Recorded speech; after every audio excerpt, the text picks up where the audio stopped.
Did you know that most vitamin D3 supplements come from sheep's wool? I'm Kat, founder of Ritual. We're making traceability the new standard for the supplement industry. When I was pregnant, I couldn't find a multivitamin I could trust, so I created my own.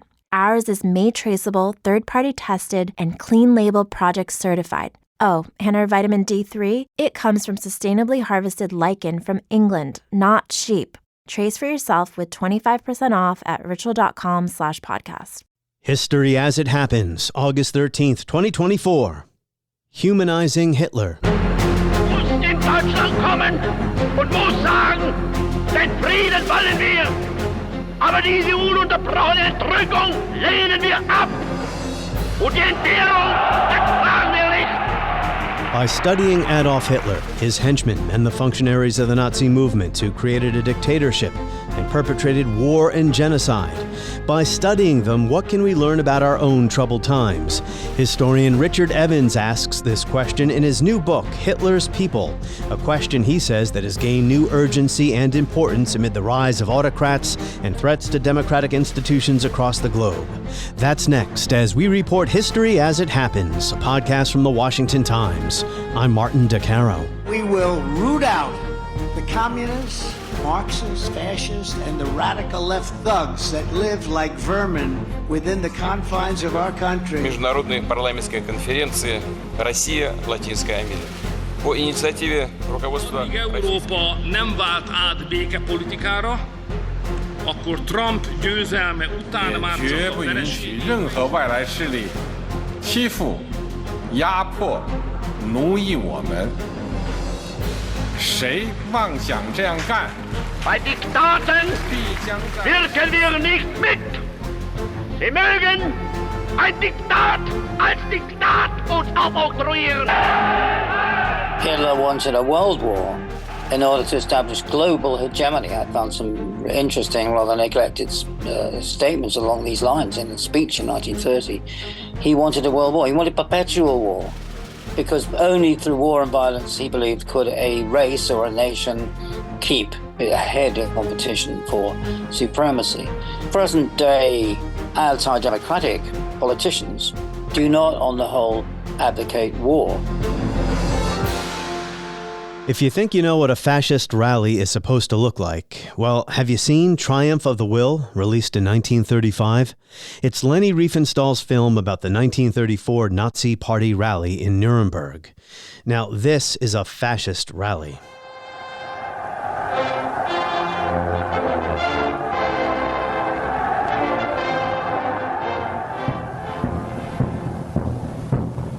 Wir standen nicht im Schützengraben und nicht im Trommelfeuer der Granaten.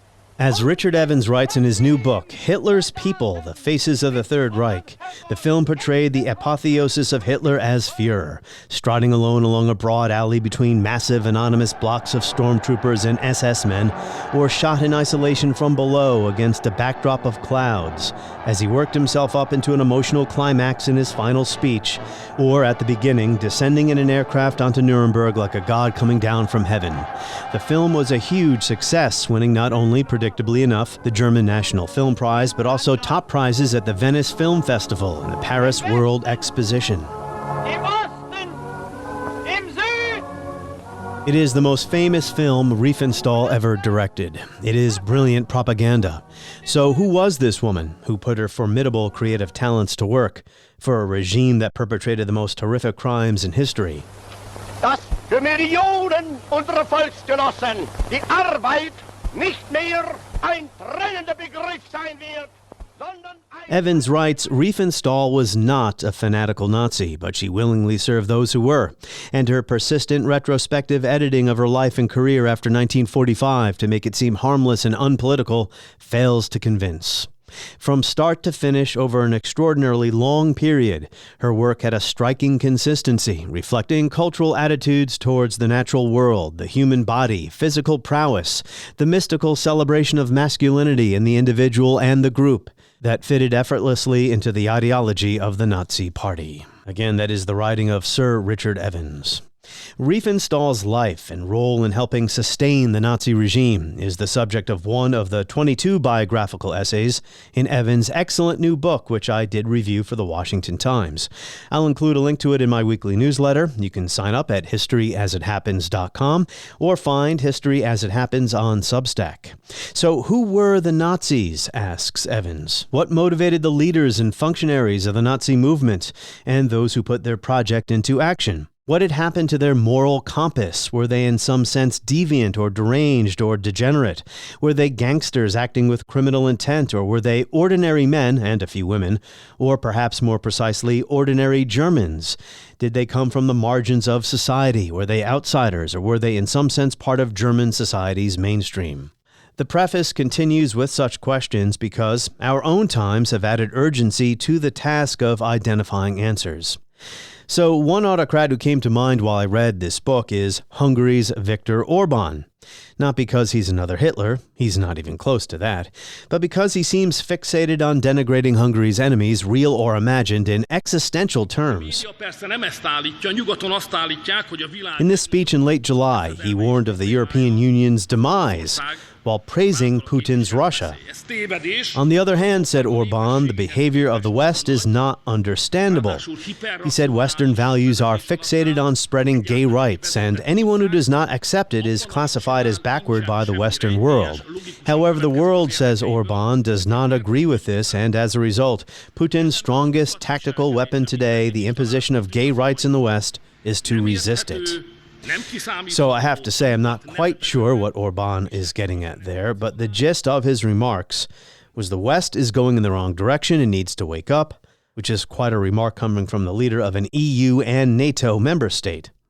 Now, Hungary under Viktor Orban is not a fascist state. It is not trying to start a war or conquer its neighbors, even though Orban does, of course, cozy up to Vladimir Putin.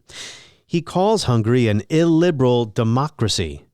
Hungary still does have elections, so you can call it a democracy, but according to the organization Freedom House, which has been tracking the decline of democracy globally, Hungary scores 65 out of 100 total points, 24 out of 40 for political rights, 41 out of 60 for civil liberties, so it is now in the partly free category.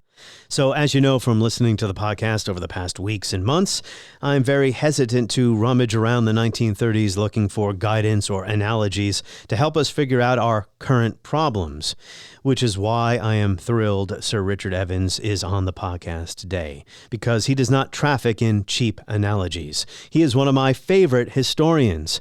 He has taught history at Cambridge. His work has been widely recognized as among the best in his field, the history of modern Germany. And he's the author of a 3-volume study of the Third Reich published between 2003 and 2008. But now we're going to talk about his new book, Hitler's People. Welcome to the show, Sir Richard Evans. Thank you very much. I'm very pleased to be with you. It is an honor to have you here. I've read almost all of your books. You've had a profound influence on my thinking over the years. So it's great to finally have you on the show. Thank you very much. I'm really pleased to be with you, and thanks very much for inviting me. Why did you return to writing about the subject this time? Well, I finished writing about it in 2008. That's when the last volume in my trilogy came out. And then I moved on to other things. I wrote a book, A History of Europe in the 19th Century. I wrote a biography of a British historian called Eric Hobsbawm. And then I was asked about 5 years ago to take part in a TV series, which eventually ran to 9 programs, put up on BBC Two, done by a company called 72 Films, and it was very well researched and very well put together. And it's a biographical approach called Rise of the Nazis, although it went on to deal with the fall of the Nazis. But I was asked to tell the viewers what Hitler was thinking and how he was feeling throughout all of this. And there were others portraying people like Hermann Goering and so on. And that biographical approach made me realize that I don't actually know that much about the individual personalities involved in Nazi Germany. I'd written these 3 quite substantial volumes on the rise and fall of Nazi Germany. That, of course, included dealing with personalities, but actually in depth was rather difficult and rather different, and I had not really thought about what was Goebbels really like, what was Ernst Röhm like, how were they like as people. So that directed me back towards individuals. And it's also the fact that since I began my 3 volumes in about 20 years ago or more, a huge mass of new material had come out. It was quite, you would think so, would you? I mean, you wouldn't think that, something had happened. You might think we'd said all we needed to say and that we discovered all we could, but it's not the case at all. A lot of new material came out. The huge, voluminous Goebbels diaries, for example, they've been published in 32 volumes. He was one of these people like Samuel Pepys who couldn't finish a day without writing about it. And the last one of those volumes came out in 2008. There are discoveries in obscure Russian archives after the fall of the Soviet Union. For example, Heinrich Himmler, head of the SS and the main person who put the Holocaust into practice, volume 2 of his appointments diary, a big volume, that was discovered in a remote Russian archive where nobody really expected to find it. Only a matter of 5 years ago or so. The second volume was really very important and very illuminating, and lots of other sources. So that meant that we could look at all of these characters in much more depth than we used to be able to. And then, biography had a pretty bad name in Germany, obviously, because of the great man idea of history in the Nazi period itself. So German historians focused very much on social science type explanations, theories, and so on. But right about the turn of the century, so about the year 2000 or so, give or take a few years, biography began to be a bit more acceptable. It's very telling that the first and still, I think, the best biography of Hitler, for example, in 2 volumes, was written by my friend and compatriot, the British historian Ian Kershaw. But another old friend, Volker Ulrich, an academically trained German journalist, produced another 2 volumes on Hitler just a few years ago. So we know an awful lot more now. And I thought, well, why don't I try and use all this new material and look again at a lot of these characters? And then there's also the fact that over the last few years, anti-democratic movements, strong men, what we call populists, like Hitler, although different in many ways, but the threat to democracy from these strongman characters and from populist politics outside the conventional limits of constitutional politics, that has become a threat. And I thought by looking back again, we might actually help ourselves to combat this new anti-democratic trend. Absolutely. The interesting thing about Hitler's populism is that he didn't care very much about people at all. We'll return to those comparisons or analogies or how to understand history properly to make sense of our current world a little bit later on. You mentioned that TV series. It's on Netflix here in the United States. I've been watching it. It is excellent. That is a different series. So okay. The series I'm referring to is called The Rise of the Nazis. But there's another one called Hitler and the Nazis, Evil on Trial, and that's a 6-part Netflix series, which I'm also involved in. Oh, thank you for clarifying. So that's a more recent one. I guess I should know the name of the documentary I've been watching, but apparently I guess I'm watching too many of these shows and I'm mixing up their names. I mean, that's interesting in itself that there are now so many shows about Hitler and the Nazis, and those are not the only ones. I'm also involved in another series of documentaries about Hitler himself. So it's been a big revival of interest, I think, and that the big revival of interest in Hitler and the Nazis again reflects, I think, the growing threat to democratic politics that's emerged over the last decade. Well, I hope you eventually get a break from talking about all these very dark subjects. About the new sources that you dipped into to write your new book. In addition to confirming or clarifying the picture, they've also debunked some persistent inaccuracies about the Nazis or myths about the Nazis that exist even now, nearly 100 years after the rise to power in 1933. What are some of those inaccuracies that maybe even surprised you as you were writing your book? Well, things I wanted to do was to try and kind of bring down these Nazis from the regions of myth and particularly demonization that they've inhabited since the Third Reich came to its end. So if you look at some of the things that have been written about them, they appear as monsters, demons, as kind of not human. One of the things that really strikes me is the frequent use of the term Twilight of the Gods, Götterdämmerung. It's usually expressed in German to describe the fall of the Nazis, the last days and weeks and months in 1985. That comes from a Richard Wagner music drama. These men were not gods. They were human beings, and I wanted to try and restore them to the status of being human beings and look into them, examine them, treat them as humans. Because it's much too easy if we think of them as psychopaths, for example. That, of course, excuses the rest of us. That says if they're not really human, if they're demons, if they're psychopaths, then we don't have to worry. They've come from some other area of existence. And I wanted to counter that, which makes it far too easy for the rest of this. I'm afraid that is a kind of worrying trend. So I've tried to explore them as human beings, take them down a bit, cut them in size, as it were. So I use anecdotes and stories to illustrate that, and it makes it more difficult trying to unravel, of course, what made them tick, why they became Nazis, and why they stuck with it right to the end. And indeed, why those Nazis who didn't commit suicide or weren't killed or executed in 1945 to 6 never really acknowledged their own crimes. And not a word of pity or remorse from any of them when they were being interviewed at the Nuremberg trials by the prison psychologist, or as you say in their memoirs, they thought they were still doing the right thing. Is your approach because, the historian Christopher Browning has used this term ordinary men. And sure, the people that are profiled in your book when they were young men, we know that some of them were not ferocious anti-Semites or Nazi fanatics. They were introduced into that world.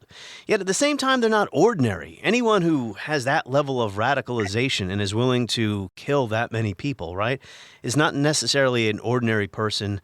So I find myself grappling with this problem that, yes, any of us, all of us are capable of doing wrong to others if we view others as less than fully human. But at the same time, I don't know how many, would-be Adolf Hitlers are walking around. Yeah, there's a lot to say about that. I mean, first of all, I think, there's a number of portrayals of the Nazi leaders and going right down to the level of just followers and the perpetrators that portrays them as, say, a gang of criminals and crooks. There's a wonderful wartime movie, a Hollywood movie made actually by John Farrow, best known these days as the father of Mia Farrow, the actress, but it's called The Hitler Gang. And they picked kind of lookalikes, not prominent actors, and portrayed the rise of Hitler and the Third Reich in leadership in terms really like a Hollywood gangster movie of the 1930s. Only, Humphrey Bogart and other stars, but that was made for Americans going over to Europe. Now, it's not true. These are not initially crooks. In the end, they violated every norm of human decency and morality, but they were not in it for profit or money, although they took advantage of the opportunity when it came along to make themselves rich. They come from the very center, and this has kind of really surprised me in some ways, the center of the German class, the German bourgeoisie, what they call the Bildungsbürgertum, the educated middle class. Most of these leading Nazis had stable, solid family backgrounds. Hitler was the son of a customs official in Austria, in fact, and although he lived in Germany for a while as a child, getting his accent, his South German accent that way. I mean, you find that they were educated. Several of them had PhDs, like Goebbels or Robert Lai, largely forgotten figure now, but Robert Lai was the head of a huge organization, the German Labor Front. They had bourgeois accomplishments. So amazingly, some of them were fine musicians, for example. Reinhard Heydrich, one of the most feared SS officials in and powerful ones in the Third Reich, came from a family of professional musicians and was himself a very accomplished violinist. Hans Frank, the butcher, as he was known, of Poland, who ran occupied Poland and caused immense suffering and death, was an accomplished pianist. Adolf Eichmann, one of the main organizers of the Holocaust, was a member of a string quartet in exile in Argentina, and so on and so it goes. I mean, even Julius Streicher.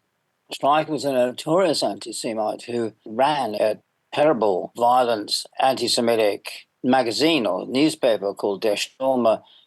He is said to have written some quite elegant poetry. That makes it all a bit harder to explain what made them tick, I think. For me, one of the hardest aspects of all of this is how some of these people who, as you say, were quite intelligent, what's hard for me to understand is how they were able to internalize paranoid, delusional, entirely fictional conspiracy theories about Jews. I mean, that was the bedrock of Nazism. This paranoid anti-Semitism that Jews were destroying Germany and taking over the planet. They really believe this stuff. I just can't get my mind wrapped around that. That is one thing they all have in common. They all believe in a paranoid conspiracy theory according to which all Jews everywhere in the world at all times had been, by their very nature, subversive, evil, and manipulative, and so on. There's a sort of caricature of Jews, not religious Jews, but Jews, even including those who were secular, abandoned the Judaic religion. All of them were constitutionally inclined, constitutionally hell-bent on destruction of civilization, and particularly, of course, German civilization. And that is a paranoid conspiracy theory which caused Hitler and the Nazis to then plan and carry out the extermination of 6 million European Jews and to think about exterminating Jews elsewhere in the world as well. It's without limit of time or space. Now, what caused it? Well, you have to look at a history. You have to look at it in a historical way. And the big national trauma for Germany was losing World War I. The Jews, remember, in Germany itself, they were mostly actually loyal to the Kaiser's Germany, the regime which ran Germany until its defeat in World War I. But extreme right-wing nationalist Germans believed there was somehow a subversive force. When they instituted an inquiry in 1916 into Jews in the army because they believed that Jews were shirking and avoiding military service, they found that actually Jews in the army, defined by religion alone, were more inclined to fight in the armed forces, were overrepresented. It's the exact opposite. But when Germany collapsed suddenly in 1918, after the failure of a military spring offensive and the entry of America into the war the previous year, then it came as a surprise to most Germans.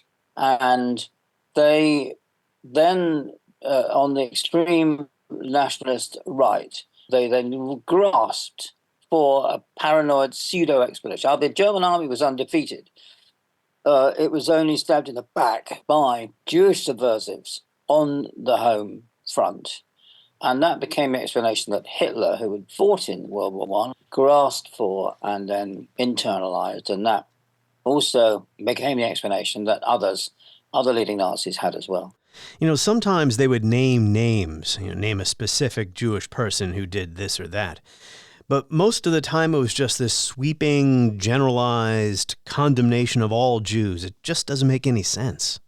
Well, many, many decades ago, I did my PhD, and I chose a liberal secular movement of social reform because I wanted to see how it sort of failed, basically. And this was the feminist movement, the suffragists and women who fought for the vote and for equal rights under the Kaiser.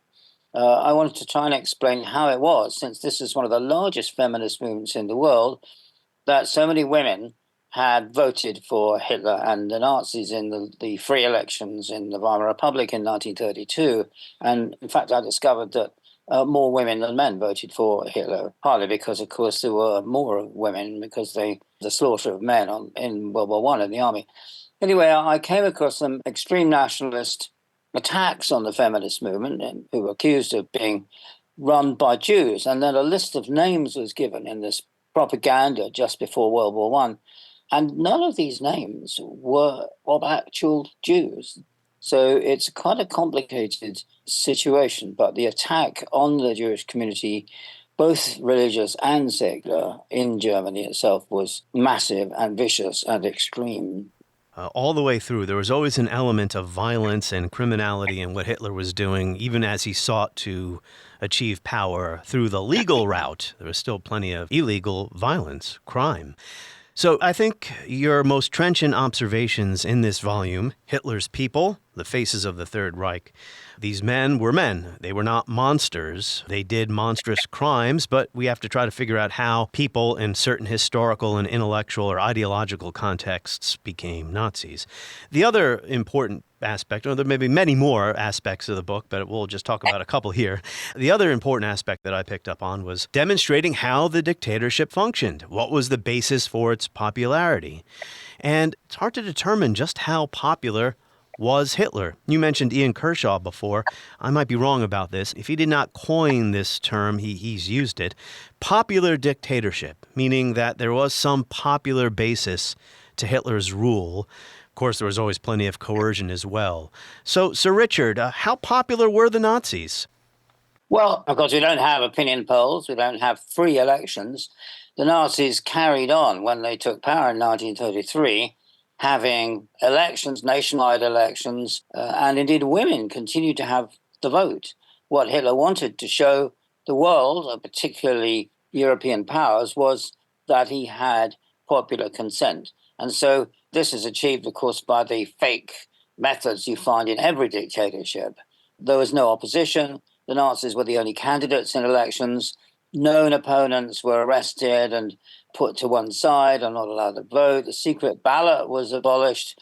Ballot boxes were, as it were, scrutinized. I mean, so they got 99%, 98, 99% of the vote in most cases. It's not believable in any way at all and does not show that Hitler was and the Nazis were popular. What you have to do is what we do with any normal election is you divide up, conceptually, you divide up the population. Germany was a very divided society in the 1920s, and one of Hitler's main appeals was to unite Germany and the Germans. Deep class divisions. This is a kind of mature industrial society in many aspects. So there's a strong working class, a middle class, and aristocracy. It's divided by religion.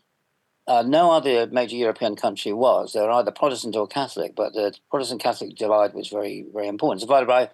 In Germany, it was divided by region. Northern Germany, Western, Southern, they all had different characteristics. And also by age and generation. Big distinction between the generation whose men fought in World War I and the population experienced it and all its deprivations and so on, and those who came after, and indeed the older ones who came before. And then under the Third Reich, of course, the whole education system was Nazified. So it pervaded Nazi values and a Nazi ideology. But those who had formed their views and their moral principles before the Nazis came to power retained them all the way through, of course. The answer there to your question is different groups of Germans had different attitudes to Hitler. The younger generations tended to be much more in favor than the older generations. They imbibed Nazi ideology to the extent that in the notorious nationwide pogrom, a violent attack on Jews in 1938, in which over 1,000 synagogues were burned down, 30,000 Jewish men were arrested, Jewish shops and premises were trashed, so that it's known as the Reich Night of Broken Glass, or Reich Night of Glass Shards, the Reichskristallnacht, because of all the glass that was left on the pavements and the sidewalks of German towns. You find young Germans, teenagers and so on, were joining in, whereas older people stood by on the sidewalks, horrified and shocked by this destruction of property. So there's generational differences. You find that there's some aspects of the Nazi regime were more popular than others. They were generally credited by probably the majority of people with economic revival. You find foreign policy was popular, making Germany great again, you might say, but without bloodshed and without a serious cost, restoring Germany to its previous status as a leading power in Europe. And when that started to fall apart during the war, then the foreign policy of Nazi Germany became less popular. So you have to differentiate. I mean, again, you see in 1935, the Nazis were still not that popular. Only in the later 1930s, and above all, the conquest of France in 1940, that they become really generally popular. So different parts of the population, different times, different aspects. And you have to differentiate all. Well, how do we know this? Well, how do we know it? We know because there are two big sources, multi-volume collections of secret reports by the Social Democrats, who are moderate socialist parties who largely held up the Democratic Weimar Republic before 1933. And there are official, again, secret reports of the SS Security Service, of local officials, many different volumes. And these give a hugely detailed account of what people were saying, what they were saying in the bars and inns and pubs in Germany, what they say on the street. They were sampling local opinion all the time. So you can put these two together. One, of course, the socialists biased against the regime, the official ones biased for, and you can work out aspects of popular opinion through the Third Reich. My sense is that the person of Hitler and his emotional appeals to nationalism, where he often would dial back the ugly anti-Semitism for tactical reasons, that the person of Hitler was more popular than, say, the party itself, and Nazi ideology, where a lot of ordinary Germans had no use for some of these crazy ideas. But Hitler himself, because he wanted to restore German greatness, that had a larger appeal. Yes, Hitler was a kind of integrating factor, and then people listened to his message both before 1933 and after, that he would unite the whole country. He portrayed himself as kind of working class, low-class man, an ordinary frontline soldier in World War I who had made good. He'd rescued himself from poverty and destitution, and indeed before World War I, he had been so poor that he'd had to stay in a men's hospital for the homeless for a while.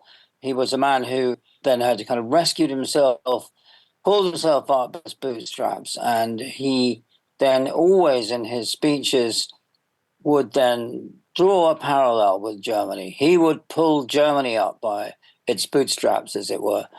He would rescue it and restore it just as he'd done the same with himself. A lot of his leading enforcers had suffered some kind of major trauma in their own lives. Their families had fallen on hard times. They had personal tragedies of one sort or another, and Hitler was able to appeal to them and link that to his appeal to the nation. And as you say, on the first page of your 100-page essay about Hitler, this is the first essay in the book, you begin with Hitler. As you say, the first sentence, for the first 30 years of his life, Adolf Hitler was a nobody. And I mentioned before, I was grappling, as I read the book, grappling with this idea, who were these people? Were they unexceptional? Were they losers? Did they have real talent, intelligence, ability? Well, they certainly did have certain talents. In Hitler's case, that was a talent for public speaking and relentless political agitation. I guess it's too bad for history that he wasn't a better artist. Well, Hitler wanted to be an artist before World War I, but he was rejected twice by the Vienna Academy of Arts. Basically because he couldn't draw people. He could draw buildings, but he couldn't do people. And he was advised, actually, to become an architect. And he always had that kind of interest. And he thought of himself as a sort of artist, remolding and reshaping, recasting the German people and Germany itself. The aspect of violence was very important for him. I mean, for him, politics was the continuation of World War One by other means. I mentioned before how Hitler was capable of fashioning his speeches, as we were discussing, to the audience he happened to be speaking to at that time. But of course, he was the most fanatical ideologue of all. I mentioned how he could dial back the anti-Semitism for tactical reasons. He always wanted Nazism to be a scientific movement, not a religious one, or definitely not a socialist one, but scientific. What does that mean in Hitler's context? You packed a lot in there. Public speaking to thousands of people in meeting halls and the open air and so on is a central thing in politics, because we don't have TV at the time. It's only just in the process of being invented and developed. Radio ownership in Germany was relatively low by international standards. And Hitler used a number of modern methods. For example, early on, he had to speak just unaided, but then he got a microphone and all that to reach more people in an open field, for example. And he used airplanes, very unusual, was using airplanes to go and speak at half a dozen meetings a day in election campaign. None of the other German politicians were doing that. And he discovered and got into politics very early on in the early 20s that he had a talent for speaking. Of course, his speeches were staged in the sense that he would always make the audience wait. He'd come in late, and then there's a lot of razzmatazz. There are bands, there are banners, there are chanting crowds and so on. And he then began his speech speaking a little bit of silence first, and then speaking very slowly and quietly till he'd got them all listening, and then began to ratchet it up until the climax. You can see that in the great propaganda film about him, Triumph of the Will, by Leni Riefenstahl, of the 1934 Party Congress. He then built up into a shattering emotional crisis and had everybody cheering and shouting and so on. So he is a great public speaker. That's the foundation of his political success. But he was also quite crude in the tactics that he used. It was all or nothing. He said once, "I'm a gambler. I always go for broke. There's no compromise." So he refused, for example, when the Nazis had become the largest party in the National Parliament with 37% of the vote in 1932, July 32. After that, conservative politicians wanted to bring him into government in order to provide some kind of legitimacy to millions of people who voted for him to their plans to dismantle democracy. And incidentally, that's one of the main lessons of the whole history, is that you have to have conservative, conventional, mainstream politicians supporting a populist extremist in order for it all to work out. But he refused. He said, "I'm not going to come in unless I'm head of the government." So they made him head of a government, but surrounded him with conservative politicians in a coalition and thought they could keep him in check because they thought he's a vulgar agitator. He wouldn't be, clever enough. But he did. He came in as head of the government and then outmaneuvered the conservative politicians, partly by the use of mass violence on the streets to curb opposition, and also by then excuses to try and destroy the constitution of Weimar, democratic Weimar. And they went along with it. They didn't object. Franz von Papen went along with, despite what he may have said later in life. And of course, he was instrumental in levering Hitler into power in 1933, January of 1933. You're right, Hitler was not a sophisticated political thinker. He was not an original thinker or a theorist. His ideas were crude and racist, and he, of course, always relied on violence. But he did understand agitation, propaganda, stagecraft, the importance of making emotional appeals if you are a populist politician. He wasn't going out there talking about policy points, a laundry list of policy proposals. How involved was Hitler in day-to-day governing?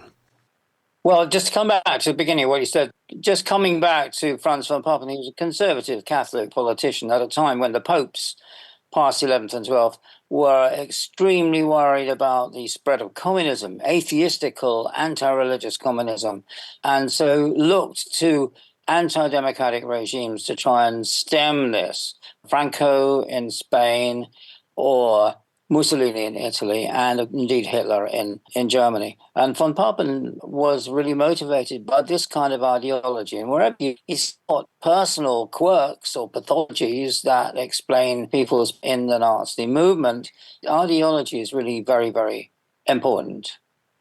Hitler, of course, had supreme, untrammeled power in Nazi Germany. So nobody within the whole system of government dared to oppose him. Indeed, they often, if they didn't have instructions from him what to do, they would often try and guess what he would want, which is usually the most extreme solution.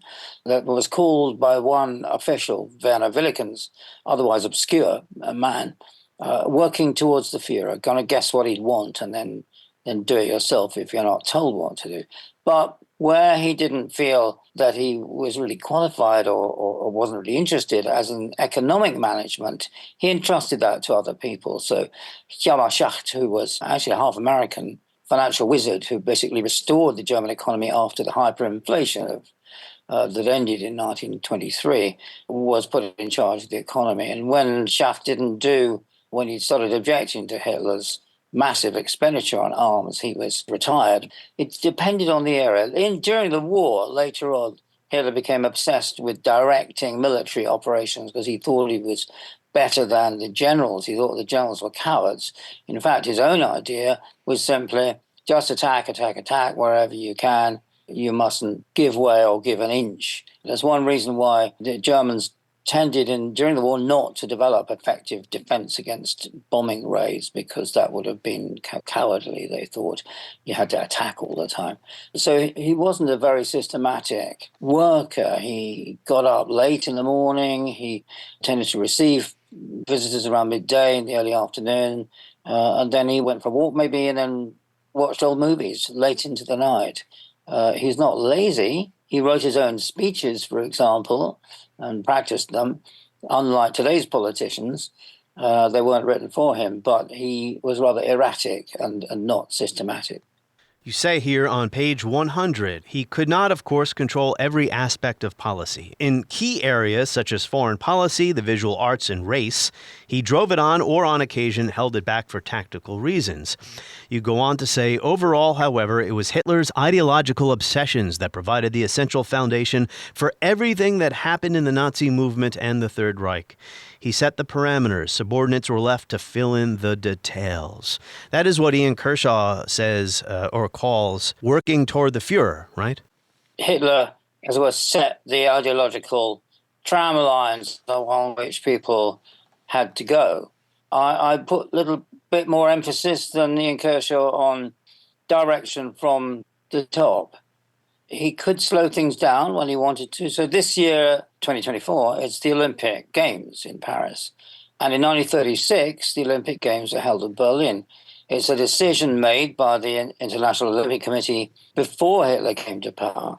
But he realized that this could be a very good advertisement for Nazi Germany. And in fact, the opening ceremony, the idea of the opening of the Olympics when the flame is kindled and is taken to wherever the Olympic Games are being held, that is a Nazi idea. That's one of the aspects of the 36 Olympic Games where it was introduced that has survived right to the present day.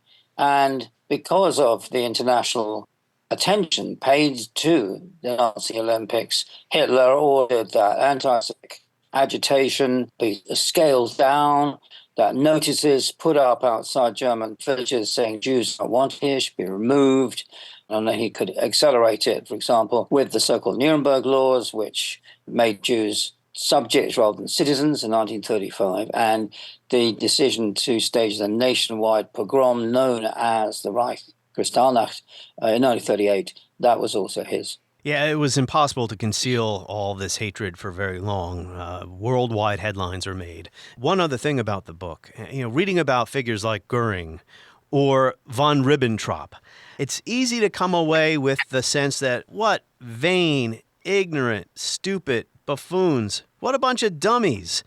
But then you're not able to explain how this group of dummies was able to take power in the largest country in Europe. So help me bridge that gap before we move on to current events with you here. During the Nazi period, Hitler tended to appoint people in a rather arbitrary way, and not necessarily because they're the best qualified for the job. He was impressed by von Ribbentrop, who became his foreign minister, who was a fluent English and French speaker, was an international businessman. He wasn't a champagne salesman, as is often been described. He was the owner of a large business, and he was very persuasive, and Hitler liked his kind of refined manners. He turned out to be a bit of a kind of mini Hitler in his own dealings with his subordinates and indeed with foreign statesmen, rather kind of barking out rather than smooth talking people. His Minister of Munitions, Albert Speer, during the war from 1942, was an architect, for example. They had some talents, but they were in an environment which gave them enormous power because this is a dictatorship. It's not good. There's no free press. There's no First Amendment. There's no freedom of speech. They can do whatever they like. Hitler liked to appoint different people for the same job, as it were, or with overlapping competencies, and to see who would come out in top, because if they fought it out between themselves, the most ruthless would actually end up with the business, as it were, with the power. You have an environment of political violence, of chaos, and except for a brief period in the mid-20s of political instability in the Weimar Republic, in Germany's democracy, first democracy in the 1920s, and that was destroyed by the Great Depression caused by the Wall Street crash of 1929. So it's an environment in which people in the Nazi movement can thrive after it becomes popular. You got to remember, the Nazi Party got less than 3% of the national vote in 1928. It was a lunatic fringe party. And it's only the extremity of the crisis that unleashed by the Wall Street crash on the German economy, which depended on short-term American loans, which American banks now withdrew.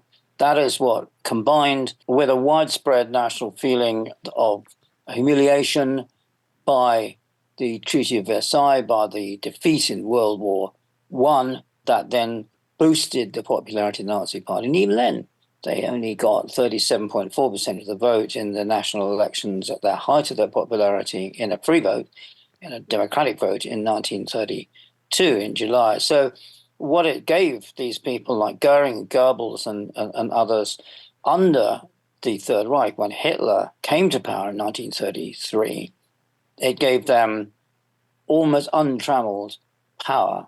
And the Third Reich kind of inverted, largely thanks to Hitler, inverted conventional morality. Words like barbaric, ruthless, these were made into positive attributes by Hitler and the Third Reich. Hitler was violence, political violence and hatred were the core of Hitler's personality. There's a very interesting speech by Himmler, the head of the SS, the main architect and implementer of the Holocaust during the war, where he says, "We are writing a page of glory in German history that will never be written. It's got to remain a secret, but it's glorious because we're doing things out of historical necessity, which the world will disapprove of. It's an admittance that he's really committing crimes," and they went along with that. So there's a lot of talk about Nazis today, as we mentioned at the top of our conversation here, Sir Richard. I've talked to Roger Griffin on my show a number of times about fascism analogies. I'd like to hear your definition of fascism. Roger's is, fascism is a political ideology whose mythic core in its various permutations is a palingenetic form of populist ultranationalism. The key word there being palingenetic or palingenesis. Notions of national rebirth. And, in Roger's view, and I agree with Roger Griffin, Donald Trump is not a fascist. American Republicans are not Nazis. That our problems are different today, and rummaging around the 1930s is not a really helpful guide to understanding what's going on now. That was another overstuffed question. I'm sorry. So why don't we start with your definition of fascism?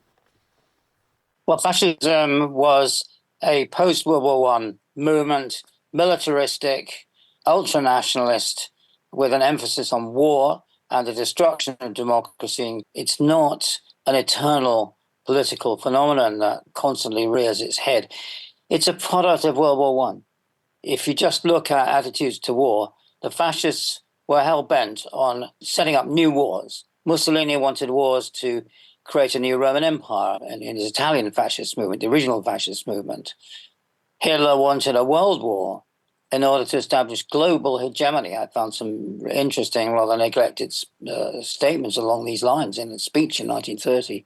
He wanted a world war. He wanted perpetual war, because only through war and violence, he believed, could a race or a nation keep ahead in competition for supremacy.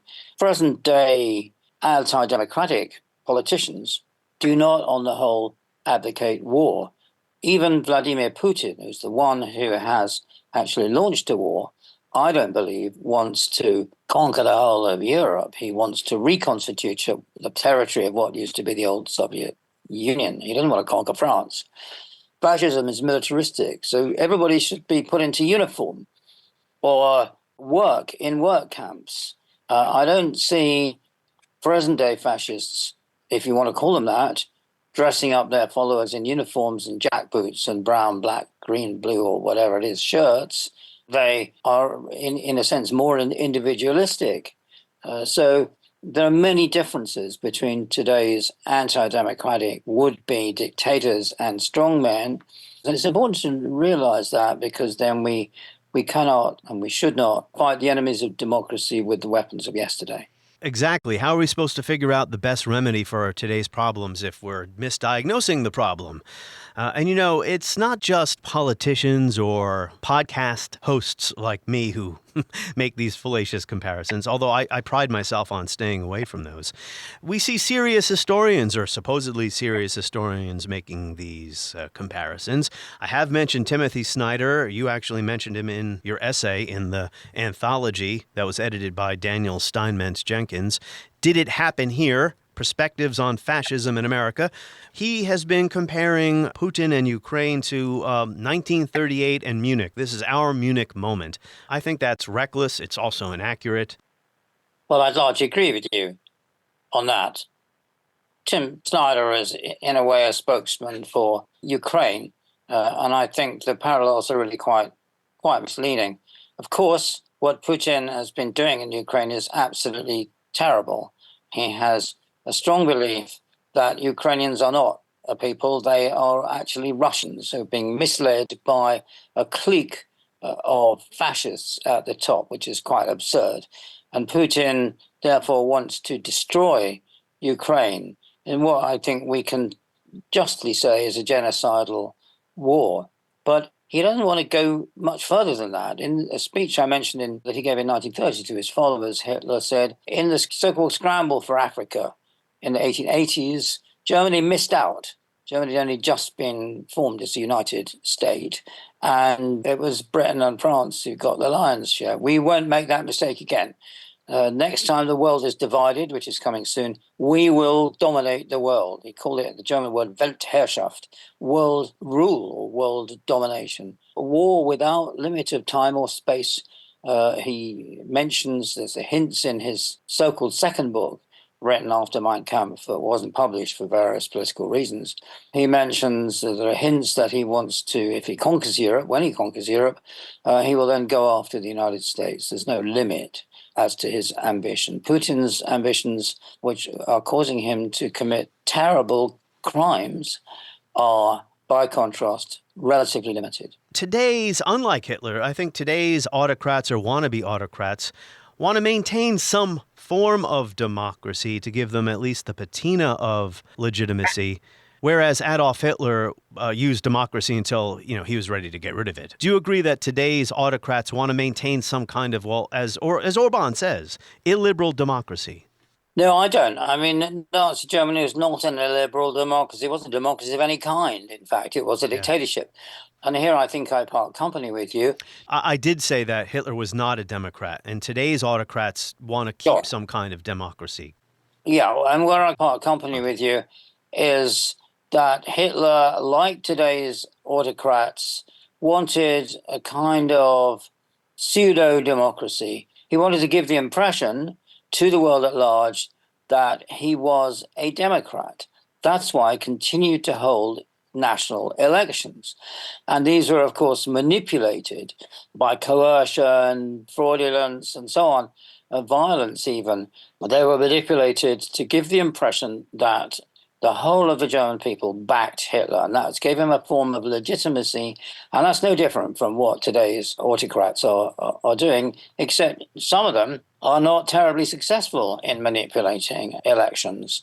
Viktor Orban in Hungary, as you mentioned, for example, has had to put up with opposition victories at a municipal level and a threat of an opposition coming to power, even though he's doing his best to suppress opposition, to control the media, and in general to manage and stage manage pseudo-democratic elections, and he's not quite successful. So it's the same sort of principle.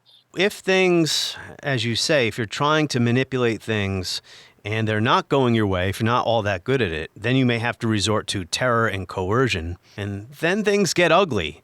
And maybe some people want to avoid having to go that route because you have to spill blood. Putin arrests and murders his opponents. It's not on the scale that in which Hitler did it. Even if you look at the last free elections, the Weimar Republic in 1932, the victims, the people who were arrested, up to 200,000 people, the great majority of those who were arrested were communists and social democrats, because those were the biggest sources of opposition to Hitler, which he had to destroy, and that he did so using massive violence. States want to revote. The states got defrauded. They were given false information. They voted on it. Now they want to recertify. They want it back. All Vice President Pence has to do is send it back to the states to recertify. And we become president, and you are the happiest people.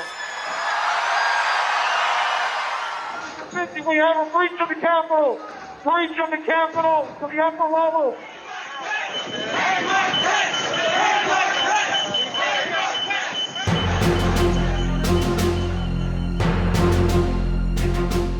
On the next episode of History as It Happens, it is the next installment of my election series. We're going to cover the election of 1800, when there was the first peaceful transfer of power. And our guest will be two-time Pulitzer Prize winner Alan Taylor, as we report History as It Happens, a podcast from the Washington Times. Brace yourself for something fuel-nominal. Unleaded 88 is the clear fuel choice. It's cheaper, cleaner, and greener. And it's grown by Iowa corn farmers. Now that's totally worth the hype. So pump it up with Unleaded 88.